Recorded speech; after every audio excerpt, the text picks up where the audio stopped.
건강하게 천천히 늙고 편안하게 오래 사는 법. 몸이 나에게 말을 걸다. 내 맘대로 되지 않는 것이 어디 마음뿐일까요? 나이가 들수록 몸도 예전처럼 내 맘처럼 움직여주지 않습니다. 우리는 몸이라는 물리적 한계 속에서 생활할 수밖에 없기에 건강했던 때를 그리워하게 되지요. 그래서 흔하게 들리는 말이 왕년엔 말이야 입니다. 그러나 저는 이런 왕년애로 시작하는 말들이 나쁘게만 느껴지진 않습니다. 이 말이 몸과의 대화를 트는 물꼬가 되거든요. 지금 내 몸이 예전과 다름을 인지하는 것, 바로 이것이 몸과 하는 첫 번째 대화입니다. 그리고 이를 통해 우리가 돌아가고자 하는 목적지를 알 수 있게 되지요. 환자를 치료하다 보면 어디까지를 치료 완료 시점으로 볼 것인지에 대한 환자와 저 사이의 입장 차이를 느끼게 됩니다. 저는 일상생활의 가능함을 목표로 한다면 환자분은 왕년으로 돌아가고 싶어 하지요. 왕년은 갈 수 없는 과거이자 내가 기억하는 나의 최상의 날입니다. 내가 기억하는 왕년으로 몸을 회복하려면 내가 아팠던 기간을 뛰어넘을 정도의 노력이 필요합니다. 하지만 일상으로 돌아가는 정도라면 적은 노력으로도 충분하지요. 저는 그걸 바라고 있습니다. 당신이 왕년의 어느 날이 아니라 몸을 지탱할 수 있고 스스로 감당할 수 있는 정도의 건강 말이에요. 왕년을 이야기할 만큼 당신이 과거의 몸에 대해서 생각해봤다면 그만큼 건강에 대해서 관심을 가지게 되었다는 의미입니다. 몸이 나에게 말을 걸 때 더 늦지 않게 나를 돌봐주는 것, 그것이 우리 이야기의 시작이 될 겁니다. 왕년의 나를 돌아보고 현재의 나를 아프지 않고 건강하게 만드는 몸과의 대화를 시작하지요. 오늘 소개해드릴 책은 50부터는 알아서 척척 건강해지는 착한 몸은 없다입니다. 우리는 몸이 아플 때 마음도 같이 아프고 그 속에서 고통을 느낍니다. 하지만 그 고통에서 벗어날 거라는 희망을 버리지 않으면 고통의 터널을 지나고 우리는 무한한 감사와 행복을 느끼게 됩니다. 몸의 통증은 삶을 아프게 하지만 삶의 유한성과 소중함을 알려주는 귀중한 역할을 합니다. 마음의 통증은 내가 소중히 여기는 것이 무엇인지 깨닫게 해줍니다. 우리는 다시 통증에 대해서 새롭게 이야기를 해야 합니다. 인생에서 우리 힘으로 완벽하게 조종할 수 있는 단 한 가지, 그것은 태도입니다. 어떤 일이 벌어졌을 때 그것을 받아들이는 태도만큼은 스스로 장악하고 마음대로 조정할 수 있습니다. 따라서 우리에게 무슨 일이 일어나느냐 보다는 더 중요한 게 있습니다. 그것을 어떻게 받아들이고 처리하느냐입니다. 통증도 마찬가지입니다. 통증에 반응하고 대처하는 태도는 우리가 스스로 결정할 수 있습니다. 통증은 신호입니다. 내 몸과 마음이 보내는 신호입니다. 나에게 나를 알아달라고 반응하는 일입니다. 몸에 관심을 가져달라고 아껴달라고 지금 몸이 아프다고 말합니다. 나라는 존재에 대한 애정 없이는 이 통증을 잘 이겨낼 수 없습니다. 이겨내기는커녕 이해할 수도 없습니다. 왜 이렇게 나만 아프지? 왜 갑자기 이렇게 아프지? 이런 생각이 들 때도 있습니다. 아프다는 사실이 우리를 괴롭고 힘들게 합니다. 그렇다면 이제 우리는 아픈 몸과 마음에 대해서 허심탄회하게 이야기를 나눠야 합니다. 통증이 통증으로만 남는다면 삶은 무한한 고통일 것입니다. 그렇지만 통증을 이겨내고 다시 건강한 몸을 찾는다면 우리의 삶은 무한한 감사와 행복으로 가득 찰 것입니다. 어제까지 몸이 아무 이상이 없었는데 갑자기 통증이 생기면 당황스럽고 낯설어집니다. 이 상황은 담이 결린 것과 유사합니다. 담이라는 것은 갑자기 생기는 것처럼 보입니다. 실제는 우리가 평소에 가지고 있던 작은 문제들이 어떤 상황들과 만나 갑자기 불편으로 나타나는 것입니다. 그런 면에서 다음은 몸의 퇴적물과 같은 것입니다. 단지 갑작스럽게 느껴질 뿐입니다. 그럼 우리는 그제야 조치를 하려고 합니다. 담은 몸이 우리에게 보내는 경고 신호입니다. 이제 나에게 신경을 써야 한다고 몸의 소리를 들어달라는 것입니다. 담을 포함한 모든 통증이 몸이 보내는 신호입니다. 관심을 가져달라는 것입니다. 나를 지금 아껴달라고 지금 아프다는 것입니다. 그러니 통증에 당황하지 않아도 됩니다. 지금 나를 봐달라는 신호입니다.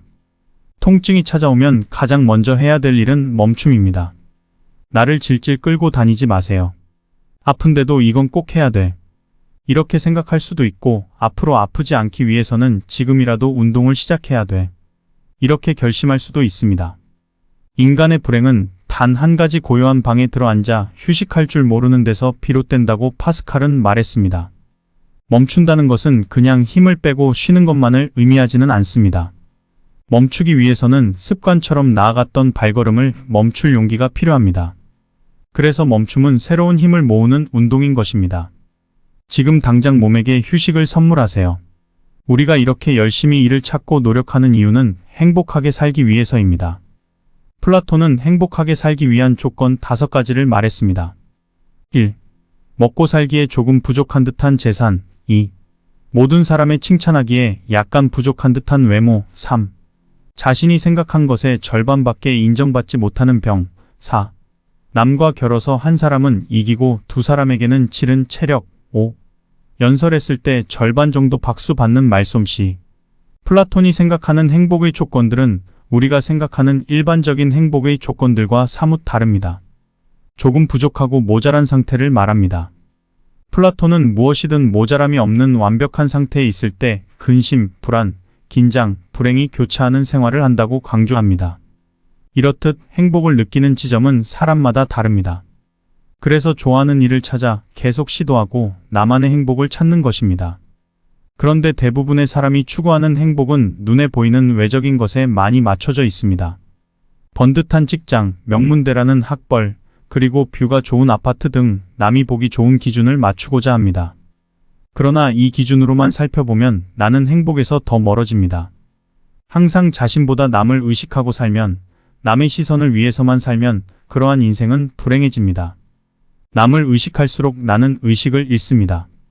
자신의 삶에 만족하며 살아가는 사람들은 대부분 남보다 자신을 깊게 의식하고 사는 사람들입니다. 명심보감에서는 몸이 상하는 원인에 대해서 6가지로 설명해주고 있습니다. 머리를 많이 쓰는 것, 몸이 고통스러운 것, 욕심을 줄이지 못하는 것, 생각을 이루지 못하는 것, 음식이 적당하지 않은 것, 약을 잘못 먹은 것입니다. 그 중에서도 노건상이라는 것은 머리를 많이 써서 피곤하고 몸이 고통스러운 것입니다. 그리고 여기서 더한다면 욕심을 줄이지 못하거나 생각을 이루지 못한 것까지를 노건상이라고 볼 수 있습니다. 우리는 몸을 너무 무리해서 쓰고 있다는 것을 잘 알고 있습니다. 해야 할 많은 것들 중에서 제대로 된 휴식도 없이 몸을 함부로 사용하고 마음을 씁니다. 당연히 근육 운동은 할 겨를이 없고 기본적인 스트레칭조차 하지 않습니다. 스마트폰과 컴퓨터 사용으로 인해 점점 보기 거북이 목처럼 됩니다. 그리고 볼링공만큼 무거운 머리는 가느다란 목 위에서 마치 피사의 사탑을 위해 공을 올려둔 것처럼 우리는 어떤 일에 집중하면 몸을 앞으로 기울이게 됩니다. 그게 관심의 표현이고 일 잘하는 사람의 자세입니다. 그렇지만 계속 그 자세를 똑같이 유지할 수는 없습니다. 쉬어야 합니다. 몸도 복도 강철은 아니니까요. 그러니 줄이지 못한 어떤 욕심이 나를 상하게 하고 있는지 가만히 떠올려 보세요. 그리고 머릿속에서 단 5분이라도 그 욕심에서 나를 멀어지게 해보세요. 일부러 머릿속을 텅 비워보는 것도 좋고 몸을 최대한 편하게 뒤로 보내주세요. 의자에 푹 기대어 무거운 머리를 잠시 내려놓고 긴장으로 바짝 올라간 어깨도 힘을 빼는 것입니다. 그렇게 몸을 최대한 편하게 뒤로 보내주세요. 환자분들이 제일 자주 겪는 어지럼증이 기립성 어지럼증입니다. 기립성 어지럼증이란 말 그대로 앉았다 일어설 때 생기는 현상입니다. 원래 우리의 몸은 앉았다 일어서면 피가 다리 쪽으로 몰리기 때문에 혈압은 약간 떨어지고 심장 박동은 빨라지게 됩니다. 그런데 기립성 어지럼증이 있는 분들은 혈압이 약간 떨어지는 게 아니라 차이나게 많이 떨어지게 되는 것입니다. 순간적으로 머리까지 혈액이 충분히 도달하지 못하게 되어 눈앞이 캄캄해지고 머리가 어지럽고 균형이 흔들리게 됩니다. 이럴 때는 빠르게 앉아서 머리를 10초보다 낮게 유지하면 머릿속의 혈액순환이 회복되어 증상이 사라지게 됩니다. 이러한 증상을 방치하면 넘어질 위험성이 커지고 최근에는 중풍의 유형도 높아진다는 것이 밝혀졌습니다. 기립성 어지럼증은 심장, 소화기, 종아리 근력, 혈압을 조절하는데 영향을 미치는 여러 가지 요인이 관련되어 있습니다. 따라서 이러한 증상이 일시적이지 않고 자주 반복된다면 정확한 원인을 파악하기 위해 신경검사를 받는 것이 중요합니다. 자신이 느끼는 어지럼증의 원인을 자가 진단하고 치료하려다가 상태가 악화되어 내원하는 환자들이 많습니다. 어지러움과 관련된 질환은 다양합니다. 어지러움은 증상에 불과하며 그래서 어지러움의 원인을 찾기 위해 노력합니다. 어지러움은 귀에 이상이거나 빈혈인 경우도 있습니다. 그러나 보다 자주 나타나는 원인은 사소한 경우입니다. 소화불량과 머리의 불균형이 그 예입니다. 소화가 잘 되지 않으면 어지러움을 느끼며 멀미를 생각하면 이해하기 쉽습니다. 멀미하면 속이 울렁거리고 어지럽고 머리가 무거워집니다. 그러다가 심해지면 토할 수도 있습니다. 토한 후에는 머리가 가벼워지는 것을 느낄 수도 있습니다. 울렁거림과 어지러움은 상관관계가 있습니다. 속이 울렁거리면 어지러움을 더 강하게 느끼고 어지러움을 느끼면 속이 울렁거립니다. 따라서 소화가 원활하지 않아 머리에 불균형이 생기면 어지러움을 느낄 수도 있습니다. 머리가 기울어진 것은 몸 전체가 기울어진 경우도 있고 어깨가 틀어진 경우도 있습니다. 또는 머리만 목만 한쪽으로 기울어진 경우도 있을 수 있습니다. 이는 자세 문제일 수 있습니다. 특히 자세가 틀어지기 시작하면 어지러움을 자주 경험하게 됩니다. 어지러움이 심하지 않고 자주 반복된다면 몸이 새로운 균형을 찾아가고 있을 수 있습니다. 어지럽기 시작할 때 문제가 발생했다는 걸 알았다면 나 자신이 할 수 있는 방법에 대해서도 생각해 보아야 합니다. 소화 때문에 어지러워한다면 소화가 잘 되는 음식을 섭취하는 것입니다. 만약 자세가 문제라면 자세를 바로 잡는 것입니다. 몸통을 잘 세우는 여러 가지 방법이 있겠지만 가장 간단한 방법은 바로 이것입니다. 바로 똥꼬에 힘을 주는 것입니다. 괄약근에 힘을 꽉 주어 볼게요. 똥 쌀 때처럼 주는 힘이 아니라 반대로 괄약근을 조이는 힘을 사용하는 것입니다. 소변 줄기를 끊고 방귀를 찾는다는 생각으로 힘을 주면 됩니다. 약 5초간 정지한 후 서서히 이완합니다. 그럼 엉덩이에만 힘이 들어간 게 아니라 복부, 등, 목까지 조금씩 힘이 들어갑니다. 똥꼬에서부터 정수리 끝까지 척추가 하나하나 일자로 쌓여가는 느낌이 들 것입니다. 척추가 똥꼬에 있는 데서부터 정수리의 끝까지 하나하나 블록 쌓기 하듯 쌓여간다고 상상해 보겠습니다. 그리고 몸 전체를 길게 만들어 보는 것입니다. 그게 바로 척추가 바로 선 느낌입니다. 처음에는 쉽지 않을 테지만 조금씩 연습하다 보면 척추가 바로 선 게 느껴집니다. 나를 살리는 건강한 호흡입니다. 나이가 들수록 호흡은 점점 짧아지고 짧을수록 머리는 더 멍해집니다. 다양한 호흡법들이 있지만 여기에서는 제가 하고 있는 호흡법에 대해서 소개하고 함께 했으면 합니다. 첫 번째 원칙은 길게 쉬는 것입니다. 한숨이 최대한 길어질 것입니다. 동의보감에서도 긴 호흡을 원칙으로 하고 있습니다. 거기다 긴 호흡을 하려면 복식 호흡을 할 수밖에 없습니다.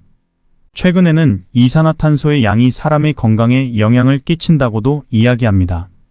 그래서 평균 이산화탄소 양을 유지하기 위해서 긴 호흡을 해야 된다는 것입니다.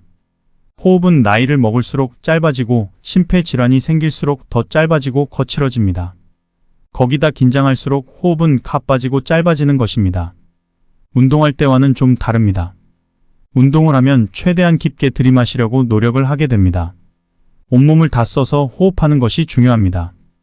긴 호흡을 위해서는 천천히 들이쉬고 내쉬는 것이 필요합니다.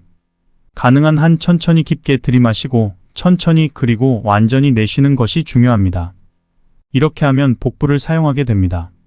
숨을 들이쉴 때 배가 볼록해지고 내쉴 때는 배가 납작해질 것입니다. 두 번째 원칙은 코로 숨을 들이쉬는 것입니다. 코는 폐로 들어가는 공기를 데우고 부수물을 걸러줍니다. 즉, 필터와 같은 역할을 합니다. 따라서 숨을 들이쉴 때는 언제나 코로 하는 것이 좋습니다. 입으로 숨을 내쉬느냐, 코로 내쉬느냐에 대해서는 항상 논쟁이 있습니다. 저는 코로 내쉬는 것을 추천합니다. 세 번째 원칙은 온몸을 사용하는 것입니다. 호흡을 하면 자연스럽게 가슴과 등이 커집니다. 또한 횡격막은 내려가게 됩니다. 여기에 더해서 호흡을 더 깊게 하면 복부가 볼록해집니다. 마치 개구리가 몸을 부풀리는 것과 같은 느낌입니다. 숨을 내쉴 때는 몸통이 작아집니다. 또한 저는 괄약근 운동을 함께 합니다. 숨을 들이쉴 때는 괄약근을 풀었다가 숨을 내쉴 때는 괄약근을 조이면서 몸에 있는 숨이 완전히 없어지도록 합니다. 이렇게 호흡을 하면 살이 빠지는 느낌을 받을 수 있으며 땀도 나고 복근도 강화됩니다. 심지어 너무 힘들어서 하다 보면 어지럽기까지 합니다. 그러니 꼭 천천히 하세요. 호흡에 온 정신을 집중해 주세요. 다음은 노화에 대한 동의보감의 해석입니다. 누구나 같은 속도로 변하지 않습니다. 사람마다 더 약한 곳이 있고 더 뛰어난 부분이 있습니다. 노화와 상관없이 사고를 당하거나 또 그렇게 되면 또 다른 변수가 생겨서 고통을 주고 그 때문에 노화가 빨라질 수도 있습니다. 하지만 동의보감을 통해서 느껴야 할 것은 우리가 유한한 존재로 변화를 겪는 것이 당연하다는 사실입니다. 우리는 자연스럽게 변합니다. 자연스럽게 늙어가는 것입니다. 모든 생명과 모든 자유는 늙습니다. 심지어 태양도 늙고 지구도 늙습니다. 자연을 거스를 수는 없습니다. 그렇지만 우리는 나이를 늙음의 관점으로만 봐서는 안 됩니다. 우리의 몸은 나이를 먹고 약해진다고 생각하기 쉽지만 실제의 몸은 나이를 먹을수록 점점 내 생활에 최적화됩니다. 내 몸은 내가 살아온 결과물인 것입니다. 내가 아는 하루의 생각, 표정, 행동 등 모든 활동의 사물입니다. 우리의 몸이 나이를 먹고 나에게 익숙해지면 삶에 대해서 이해도가 깊어지고 넓어지게 됩니다. 그래서 나이를 먹는다는 것은 가장 최상의 나가 되는 길이라고 생각합니다. 나를 키우는 일입니다. 나의 마음은 나무와 같아서 나이테를 갖는 것처럼 느껴집니다. 마음이 가지는 나이테는 봄, 여름, 가을, 겨울이 묻어 있습니다. 오목한 현실 속에서 상처 입은 내가 거기에 있고 따뜻한 바람이 불듯 따뜻한 마음을 만났던 시간도 거기에 있습니다. 기분이 나쁠 때 배고픔과 상관없이 단 것이 땡깁니다. 우리의 뇌는 스트레스를 받으면 위기에 대한 반응으로 교감신경을 작동시킵니다. 교감신경이 작동하면 우리는 위기를 대처하는 반응을 하게 되는 것이죠. 포식자가 나타났다. 달리자. 공격하자. 이렇게 말이죠. 그런데 스트레스 상황에서는 위기 상황과 똑같은 반응을 합니다. 심박수가 올라가고 호흡이 가빠집니다. 에너지를 팔다리로 보내기 위해서 소화기관으로 에너지를 적게 보낸 것이죠. 그리고 내가 팽팽 돌아가면 그러면서 에너지를 소모합니다. 위기 상황이 아니며 뛸 필요도 없지만 스트레스에 대해 몸은 위기로 반응합니다. 몸은 계속해서 에너지를 사용하고 에너지를 요구합니다. 그래서 내가 단 것을 먹어야겠다고 생각하게 됩니다. 이로 인해 스트레스를 받으면 단 음식을 찾게 되는 것입니다. 이는 우리의 마음을 풀어주는 대명사처럼 여겨집니다. 이러한 과정을 거치면서 당이 도처에 널려있는 건강하지 못한 몸이 되는 결과를 초래합니다. 하지만 몸은 당분을 밖으로 내보내려는 생각을 하지 않습니다. 당은 좋은 에너지원이기 때문에 낭비하고 싶지 않은 것이죠. 돈이 들어왔는데 놓칠 사람이 있을까요? 똑같은 이치입니다. 그래서 당을 지방으로 바꿔서 간이나 복부에 쌓아둡니다. 지방간이나 내장지방 등이 생기는 이유입니다. 몸의 지방이 쌓이면 몸은 무거워지고 더 많은 에너지가 필요하다고 느끼게 됩니다. 맛있는 것을 배부르게 먹었는데 다음 식사 때가 되기도 전에 엄청난 허기를 느끼는 경우가 종종 있을 것입니다. 그 많은 것을 어떻게 빨리 소화했을까요? 이럴 때 알아야 할 것은 인슐린입니다. 혈관에 당이 많아지면 인슐린이 분비됩니다. 그런데 너무 많은 양의 당이 몸에 갑자기 들어오면 인슐린도 많은 양을 분비합니다. 그렇게 되면 당 폭발 유제는 폭발이 한꺼번에 일어나는 것입니다. 한순간에 혈관에서 당이 사라집니다. 그러나 당은 순식간에 사라지는데 인슐린은 아직 몸에 남아있게 됩니다. 그러면 다시 몸은 인슐린과 반대되는 작용을 하는 글루카곤이라는 호르몬이 나옵니다. 그럼 몸은 이렇게 생각합니다. 당이 몸에서 사라졌네. 배고프구나. 그리고 몸은 단 음식을 더욱더 당기게 합니다. 이렇게 우리는 악순환을 반복하면서 음식에 갇히게 됩니다. 음식은 몸에 에너지를 주는 수단이었는데 어쩌다 보니 이제 몸의 에너지를 한없이 낭비하고 나를 피곤하게 만드는 것이 되었습니다. 살기 위해 먹는 것이 아니라 먹기 위해 사는 꼴이 되었습니다. 우리는 음식에 대해 집착을 가지고 삽니다. 먹기 위해서 살고 먹는 것으로 괴로워합니다. 이제 이런 삶의 변화를 줘야 합니다. 당을 완전히 끊을 수는 없습니다. 탄수화물은 몸에 에너지를 주는 근원입니다. 그렇지만 입에 넣자마자 단 음식들은 끊어야 합니다. 입에 넣자마자 단맛이 느껴지는 음식은 대체로 단당류로 이루어져 있습니다. 단당류는 몸에서 흡수가 빠르게 이루어집니다. 그렇게 되면 몸에서 당이 급격하게 오르고 급격하게 떨어지게 되는 것이죠. 그 과정에서 앞에서 설명한 피로감, 급격한 허기짐, 기분 변화가 나타나기 쉽습니다. 그러니 우선은 입에 넣자마자 단 음식은 끊으세요. 우리에게 필요한 탄수화물은 천천히 흡수되고 천천히 사용될 것입니다. 탄수화물은 나쁜 것일까요? 아닙니다. 사람들은 무조건 탄수화물을 끊어야 한다고 생각합니다. 그래서 탄수화물을 끊는 방법으로 제일 먼저 밥을 끊습니다. 안 됩니다. 밥은 드셔야 합니다. 밥은 우리에게 중요한 에너지원입니다. 그런데 왜 저탄수화물을 이야기하냐고요? 우리가 진짜 끊어야 할 탄수화물은 따로 있습니다. 우리가 피해야 될 탄수화물은 말 그대로 입에 넣었을 때 단 음식들입니다. 설탕이죠. 그래서 다이어트에 성공하려면 식사가 되지 않는 간식은 모두 피해야 합니다. 건강한 몸을 만드는데 많은 양의 탄수화물은 필요하지 않습니다. 특히 곡물로 만든 음식은 탄수화물이 많습니다. 그리고 입에 들어갔을 때 달다면 그건 흡수가 잘 되는 당입니다. 몸에 당을 급격하게 올리면 당을 흡수하고 저장하게 됩니다. 이는 에너지로 사용되지 못하게 되는 것입니다. 이러한 상황을 줄여야 합니다. 밥은 어느 정도는 좋은 탄수화물입니다. 당뇨가 있는 분들은 현미밥을 많이 드시고 잡곡도 많이 섞어 드셔야 합니다. 소화에 부담이 없어야 합니다. 위가 좋지 않은 분들이 잡곡을 드셔도 될까요? 저는 안 된다고 생각합니다. 잡곡을 먹고 소화하려면 차라리 백미를 드시는 것이 좋습니다. 소화 과정에서 에너지를 더 많이 소비하게 되는 것이기 때문입니다. 이러한 음식은 본인에게 나쁜 음식이라고 단호하게 이야기할 수 있습니다. 대장이 좋다고 알려진 음식들이 특히 그렇습니다. 식이섬유가 많은 음식이 많이 유발하는 경우가 많습니다. 이런 음식들은 위에 들어갈 때 가스를 유발하기도 합니다. 그래서 소화가 잘 안 되는 분들은 이런 음식을 받아들이기가 어렵습니다. 차라리 위가 건강해질 때까지는 부드러운 음식을 먹는 게 낫습니다. 흰쌀밥이 가벼운 음식이라는 것입니다. 건강한 몸을 위해서는 우선 밥을 드시는 것을 권합니다. 탄수화물이 중요하지만 밥을 끊어야 한다는 의미는 아닙니다. 간식을 줄이세요. 다음은 반찬을 골고루 드시고 양은 조금 줄이세요. 밥을 줄이다 보니 반찬을 많이 먹어도 된다는 생각을 많이 하십니다. 탄수화물이 줄어든 자리에 반찬이 들어가게 되는 것입니다. 그런데 간이 센 음식들은 또 음식을 당깁니다. 먹고 싶어지는 것이죠. 차라리 배고픔을 느끼면 밥을 조금 더 드셨으면 합니다. 최근에는 간헐적인 단식이 유행입니다. 하루 안에서 단식이 이루어지기도 합니다. 이러한 단식의 목적은 나를 굶기는 것입니다. 정확히는 세포를 굶기는 것이죠.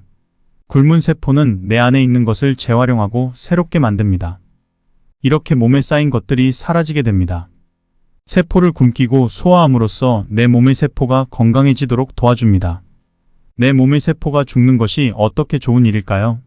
암이란 세포가 죽으라는 신호를 받지 않고 무한히 성장하는 상태라는 사실을 고려할 때 세포가 죽는 것은 꼭 필요한 일입니다.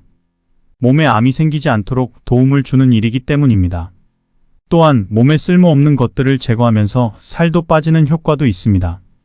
그러나 이것은 모든 사람에게 굶는 것이 좋은 일인가요? 아닙니다. 자신에게 가장 적합한 방법을 선택하는 것이 좋은 방법입니다. 예로서 옛 성인들의 단식은 마음과 몸을 정화하기 위한 목적이었습니다. 자신을 청소하는 시간으로 생각할 수 있습니다. 그러므로 단식을 시도해 보는 것을 권장합니다. 하지만 몸을 회복해야 하는 사람이나 성장기의 어린이들은 조심해야 합니다. 무조건적으로 좋은 일은 없습니다. 자신의 몸과 마음에 맞춰서 선택해 주세요. 자신에게 해로운 것은 배제하고 몸에 좋은 것들을 조금씩 실행해 보세요. 우선 밥을 먹고 끼니를 챙기는 것부터 시작해 보세요. 그 다음은 자신을 잘 먹이기 위해 굶는 것을 시도해 보세요. 오늘 먹은 음식이 내일의 나를 만들어줄 것이기 때문입니다. 환자분들이 가장 많이 하는 말은 그냥 간단히 때웠어였습니다. 그 이유도 많았습니다. 입이 깔깔해서 집에 아무도 없어서 차려 먹기가 귀찮아서 그냥 간단하게 식사를 때운다고 하더군요. 그 말에 식탁에 김치 하나 놓고 밥에 물을 말아 먹는 어머니의 모습이 스쳐 지나갔습니다. 마음이 찡했습니다. 아이들 밥은 다 차려주고 남은 반찬과 남은 밥을 물에 말아 먹는 그 모습입니다. 이 모습을 사랑하는 사람이 본다면 얼마나 속상할까요? 가끔은 너무 지쳐서 밥을 먹기 싫은 날도 있습니다. 가끔은 우렁각시처럼 나를 위해 정성스럽게 밥 한 끼를 차려줄 수도 있겠죠. 내가 너를 위해 준비한 거야. 이렇게 말할 수 있습니다.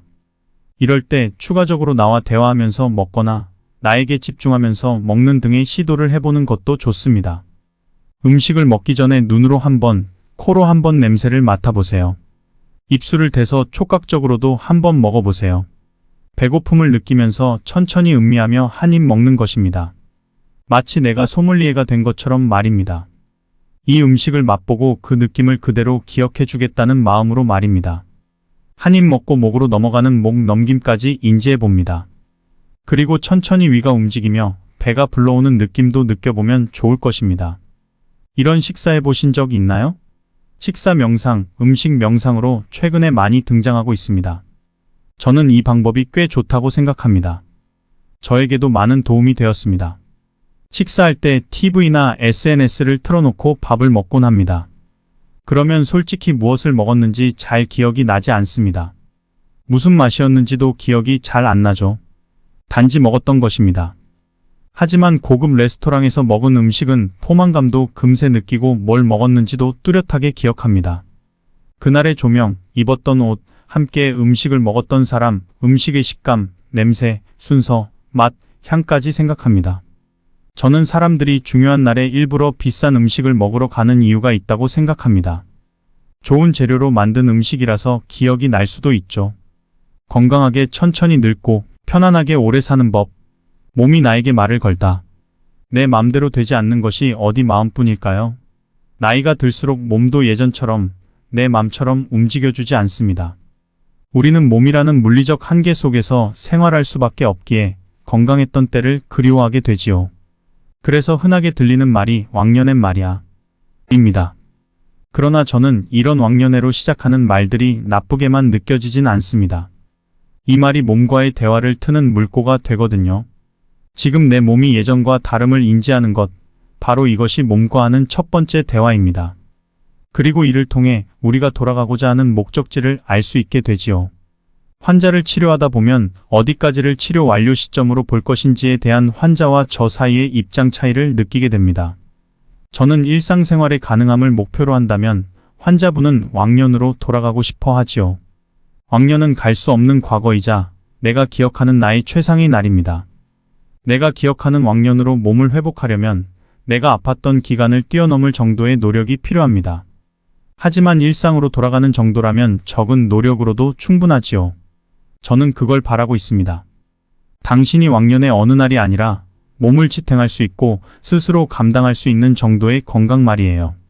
왕년을 이야기할 만큼 당신이 과거의 몸에 대해서 생각해 봤다면 그만큼 건강에 대해서 관심을 가지게 되었다는 의미입니다. 몸이 나에게 말을 걸 때 더 늦지 않게 나를 돌봐주는 것, 그것이 우리 이야기의 시작이 될 겁니다. 왕년의 나를 돌아보고 현재의 나를 아프지 않고 건강하게 만드는 몸과의 대화를 시작하지요. 오늘 소개해드릴 책은 50부터는 알아서 척척 건강해지는 착한 몸은 없다입니다. 우리는 몸이 아플 때 마음도 같이 아프고 그 속에서 고통을 느낍니다. 하지만 그 고통에서 벗어날 거라는 희망을 버리지 않으면 고통의 터널을 지나고 우리는 무한한 감사와 행복을 느끼게 됩니다. 몸의 통증은 삶을 아프게 하지만 삶의 유한성과 소중함을 알려주는 귀중한 역할을 합니다. 마음의 통증은 내가 소중히 여기는 것이 무엇인지 깨닫게 해줍니다.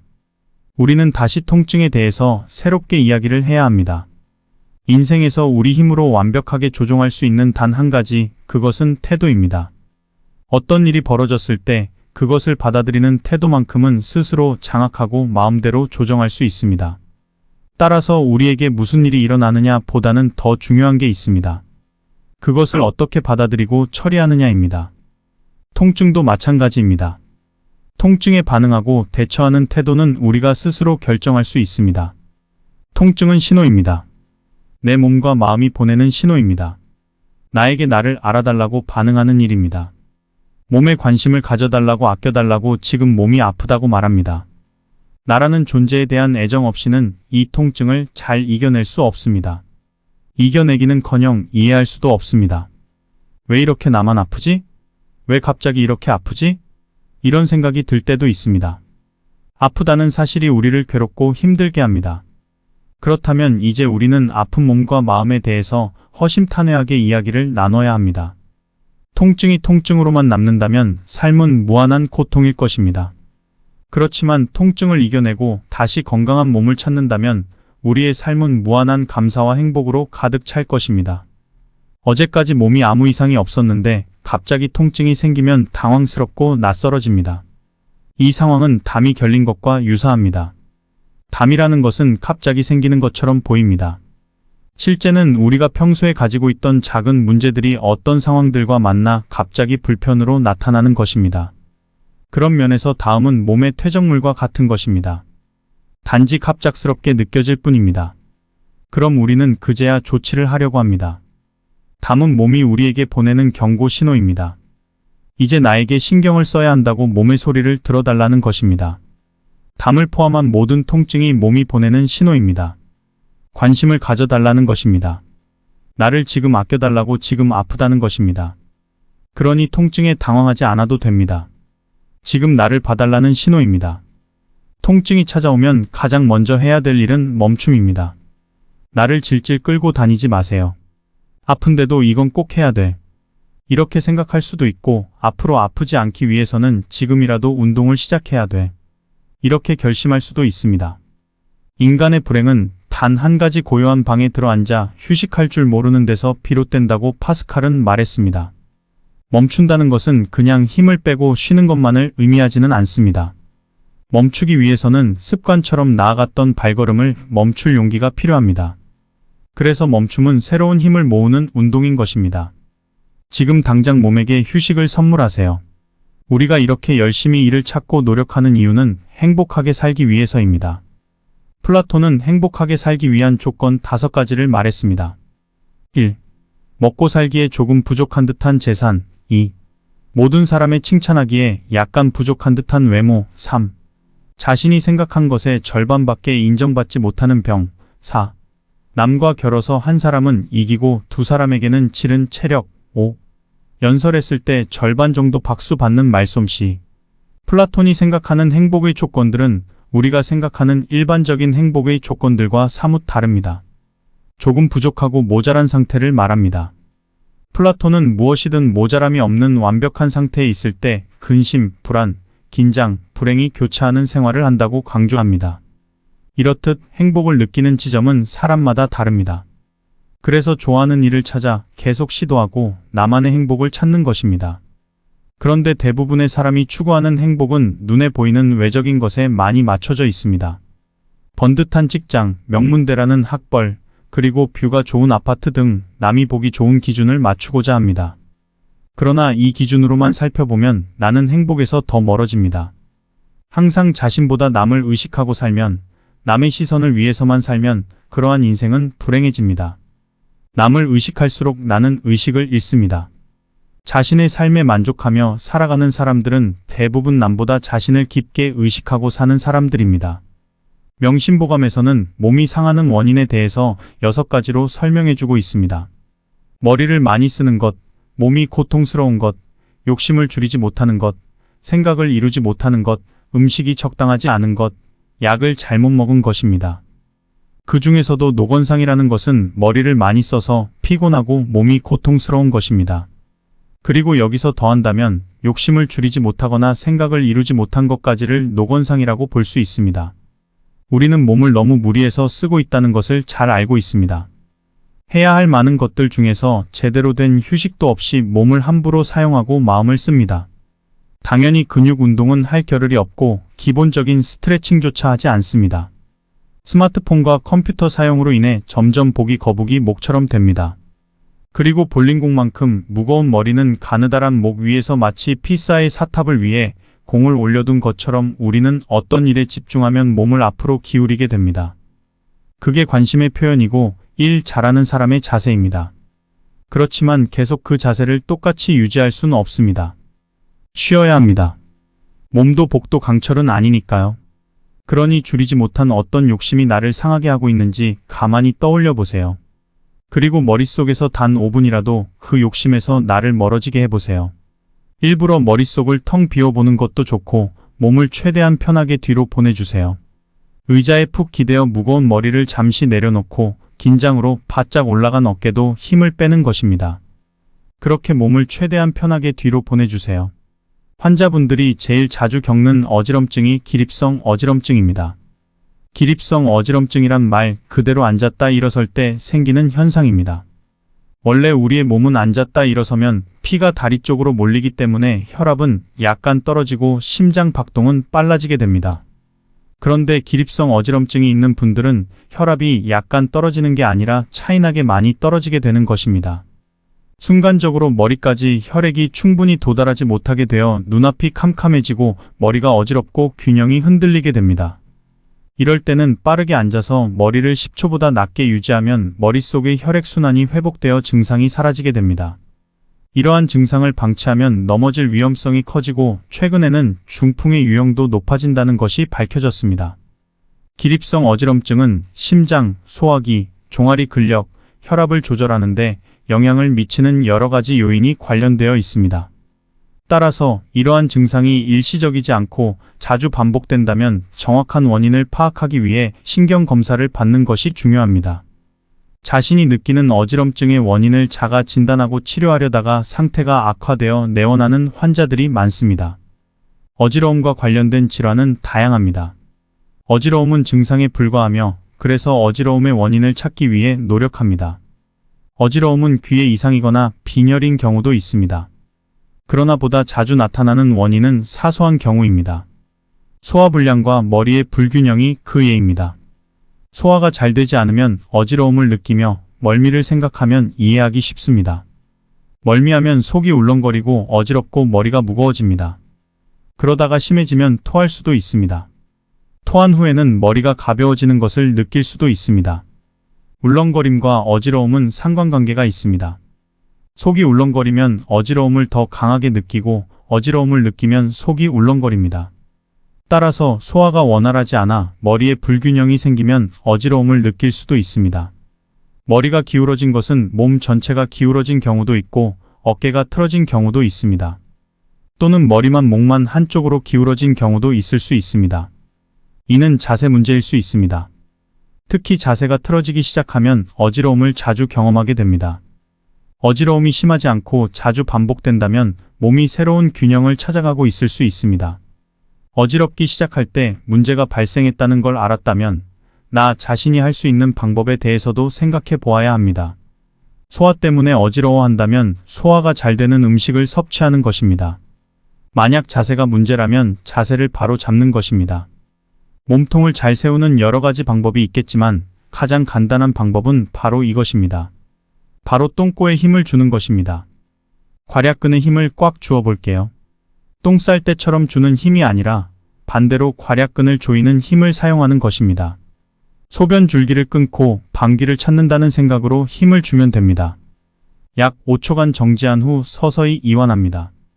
그럼 엉덩이에만 힘이 들어간 게 아니라 복부, 등, 목까지 조금씩 힘이 들어갑니다. 똥꼬에서부터 정수리 끝까지 척추가 하나하나 일자로 쌓여가는 느낌이 들 것입니다. 척추가 똥꼬에 있는 데서부터 정수리의 끝까지 하나하나 블록 쌓기 하듯 쌓여간다고 상상해 보겠습니다. 그리고 몸 전체를 길게 만들어 보는 것입니다.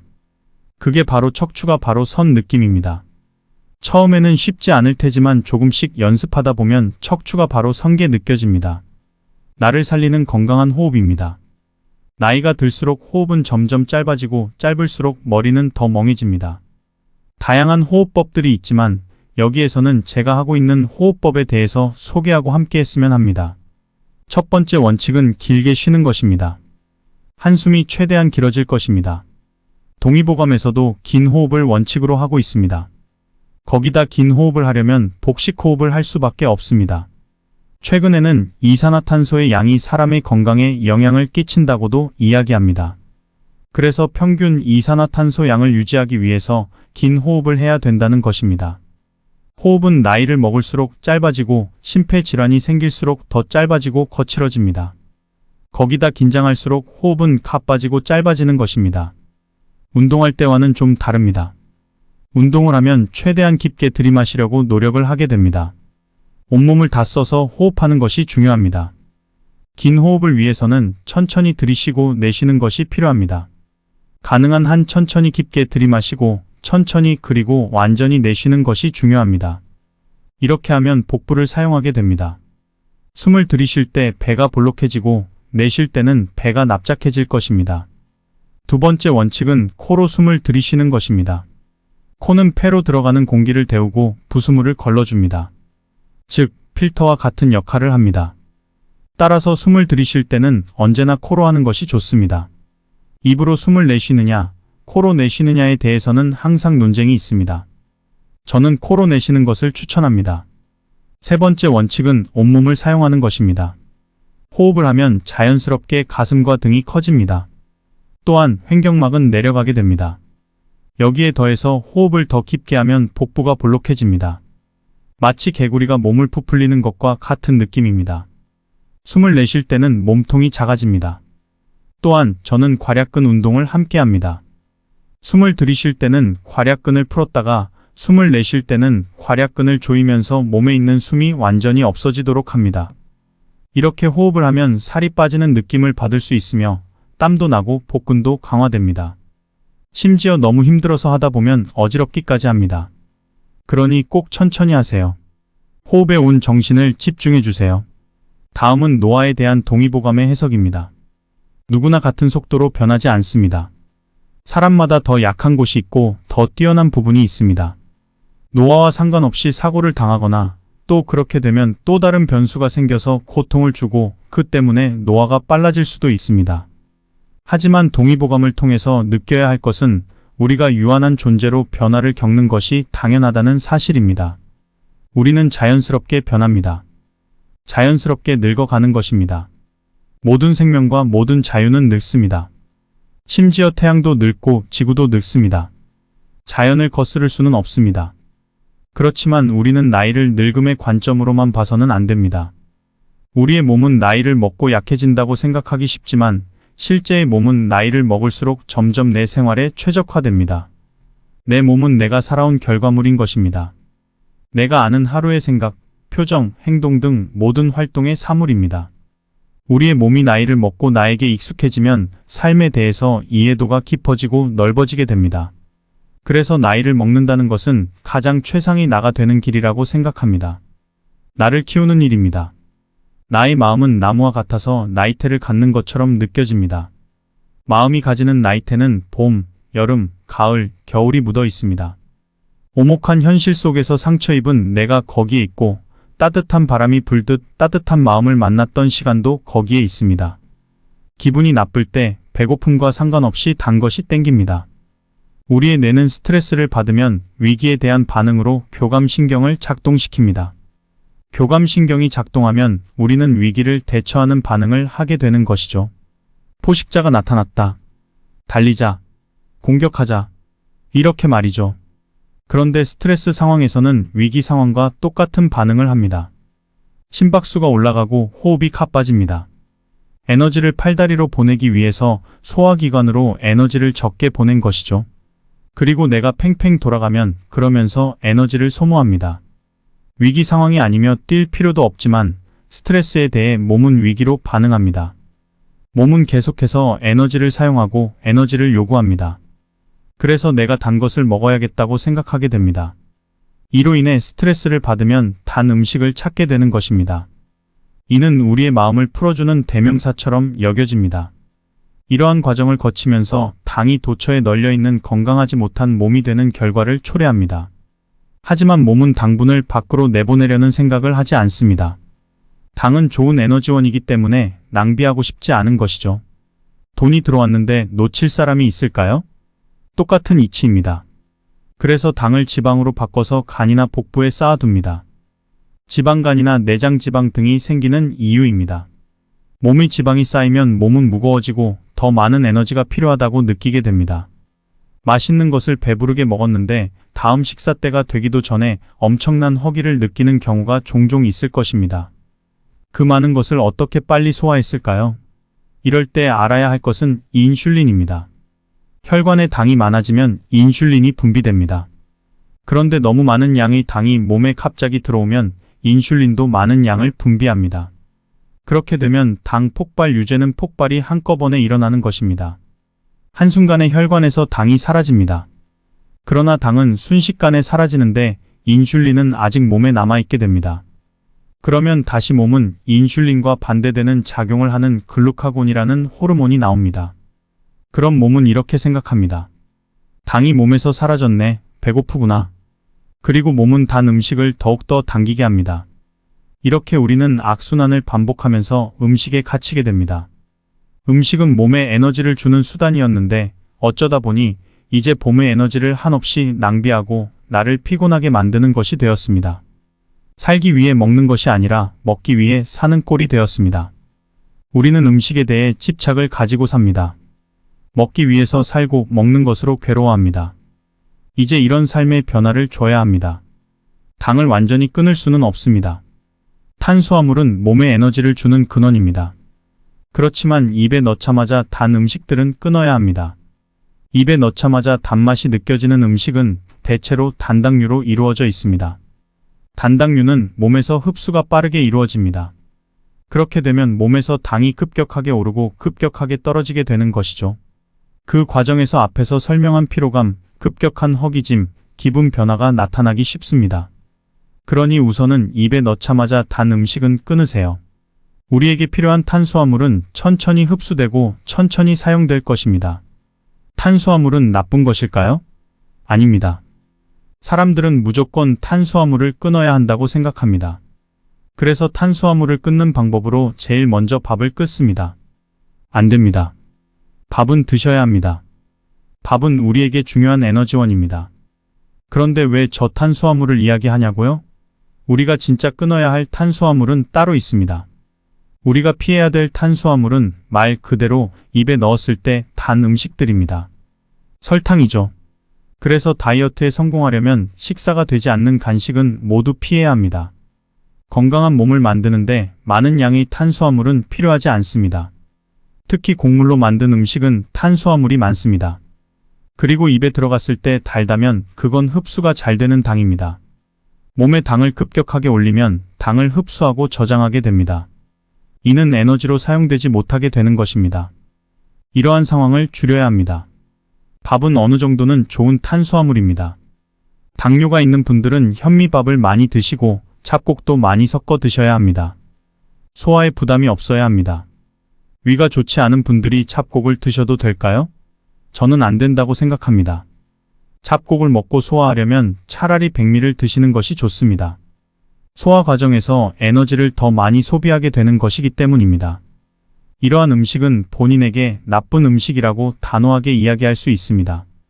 대장이 좋다고 알려진 음식들이 특히 그렇습니다. 식이섬유가 많은 음식이 많이 유발하는 경우가 많습니다. 이런 음식들은 위에 들어갈 때 가스를 유발하기도 합니다. 그래서 소화가 잘 안 되는 분들은 이런 음식을 받아들이기가 어렵습니다. 차라리 위가 건강해질 때까지는 부드러운 음식을 먹는 게 낫습니다. 흰쌀밥이 가벼운 음식이라는 것입니다. 건강한 몸을 위해서는 우선 밥을 드시는 것을 권합니다.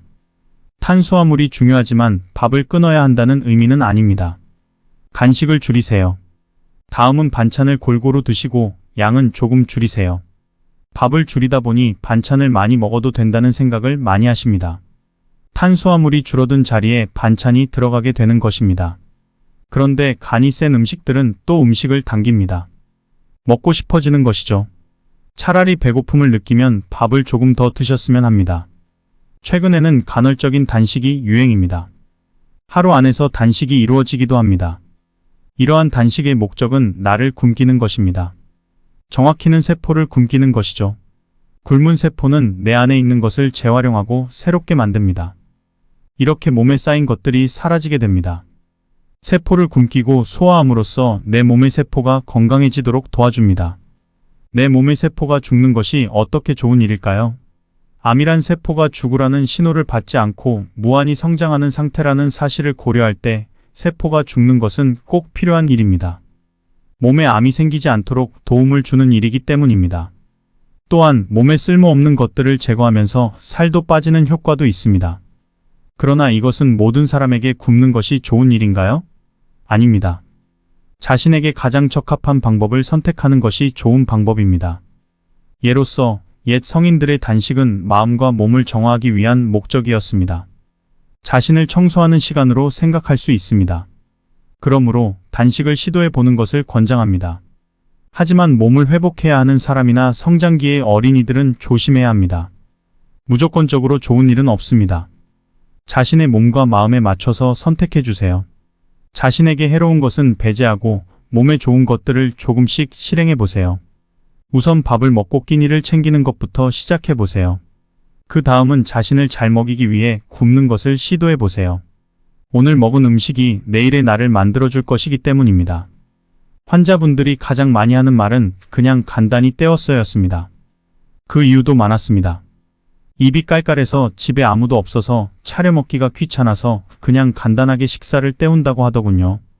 그 말에 식탁에 김치 하나 놓고 밥에 물을 말아 먹는 어머니의 모습이 스쳐 지나갔습니다. 마음이 찡했습니다. 아이들 밥은 다 차려주고 남은 반찬과 남은 밥을 물에 말아 먹는 그 모습입니다. 이 모습을 사랑하는 사람이 본다면 얼마나 속상할까요? 가끔은 너무 지쳐서 밥을 먹기 싫은 날도 있습니다. 가끔은 우렁각시처럼 나를 위해 정성스럽게 밥 한 끼를 차려줄 수도 있겠죠. 내가 너를 위해 준비한 거야. 이렇게 말할 수 있습니다. 이럴 때 추가적으로 나와 대화하면서 먹거나 나에게 집중하면서 먹는 등의 시도를 해보는 것도 좋습니다. 음식을 먹기 전에 눈으로 한번, 코로 한번 냄새를 맡아보세요. 입술을 대서 촉각적으로도 한번 먹어보세요. 배고픔을 느끼면서 천천히 음미하며 한 입 먹는 것입니다.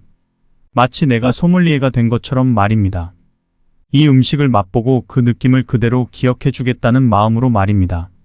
한 입 먹고 목으로 넘어가는 목 넘김까지 인지해 봅니다. 그리고 천천히 위가 움직이며 배가 불러오는 느낌도 느껴보면 좋을 것입니다. 이런 식사해 보신 적 있나요?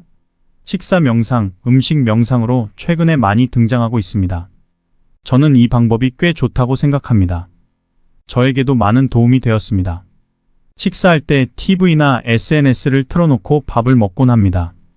그러면 솔직히 무엇을 먹었는지 잘 기억이 나지 않습니다.